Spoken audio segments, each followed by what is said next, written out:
welcome to the 12 Days of Vlogmas, Day 3. The story we have for you today is actually one that Tony introduced to me. I had never heard of it. His family has this tradition that they do the 24 days of Christmas. With a different story on each day. It's fun. And this is one of their stories, and I had never heard it before. But it's a good one. It's called The Man Who Missed Christmas, and it's by J. Edgar Park. So, here we go. Without further ado, here we go. It was Christmas Eve, and as usual, George Mason was the last to leave the office.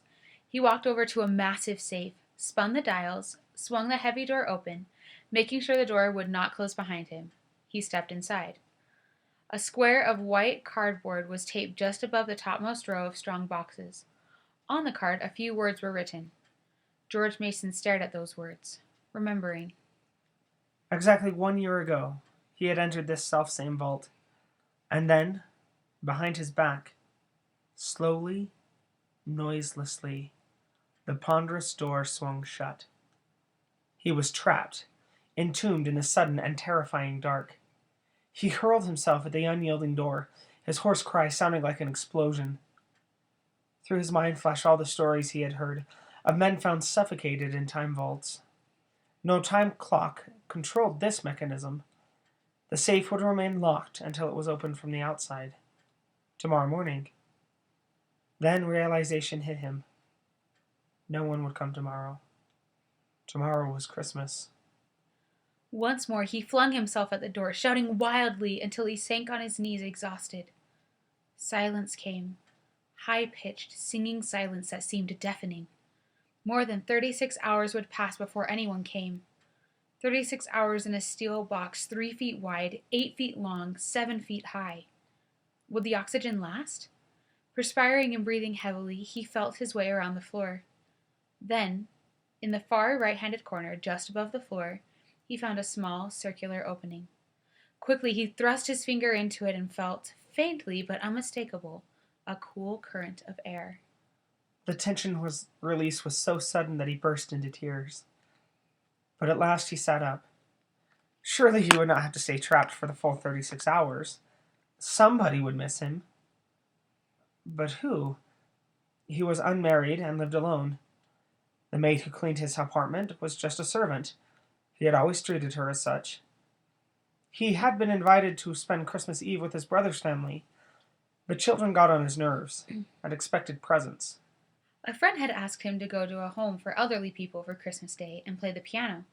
George Mason was a good musician, but he made some excuse or other. He had intended to sit at home, listening to some new recordings he was giving himself. George Mason dug his nails into the palms of his hands until the pain balanced the misery of his mind. Nobody would come and let him out. Nobody, nobody, nobody. Miserably, the whole Christmas day went by, and the succeeding night. On the morning after Christmas, the head clerk came into the office at the usual time, opened the safe, then went on into his private office. No one saw George Mason stagger out into the corridor, run to the water cooler, and drink great gulps of water. No one paid any attention to him as he left and took a taxi home. He shaved, changed his wrinkled clothes, ate breakfast, and returned to his office where his employees greeted him casually. That day he met several acquaintances and talked to his own brother. Grimly, the truth closed in on George Mason. He had vanished from human society during the great festival of brotherhood, and no one had missed him at all.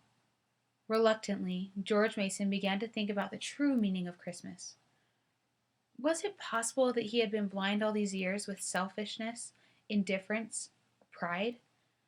Was not giving, after all, the essence of Christmas because it marked the time God gave his Son to the world?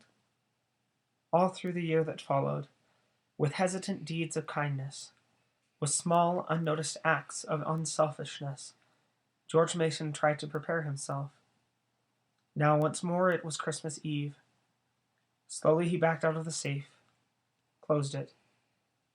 He touched its grim, still face lightly, almost affectionately, and then left the office.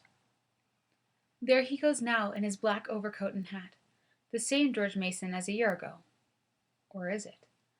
He walks a few blocks, then flags a taxi, anxious not to be late. His nephews are expecting him to help them trim the tree.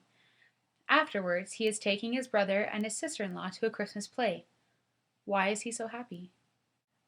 Perhaps the card has something to do with it. The card he taped inside his office safe last New Year's Day.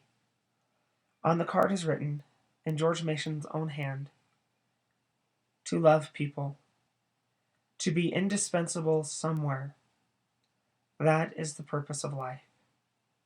That is the secret of happiness. The Okay, end. so that's our story for today. We hope you guys enjoyed it. Comment below if you guys have any favorite Christmas stories or any favorite Christmas traditions. We were talking about the tradition that Tony's family has. But what are some of your favorite traditions? Leave a comment below and let us know. That's all we have for you today, and we'll see you tomorrow with a new Christmas story. Bye! Bye!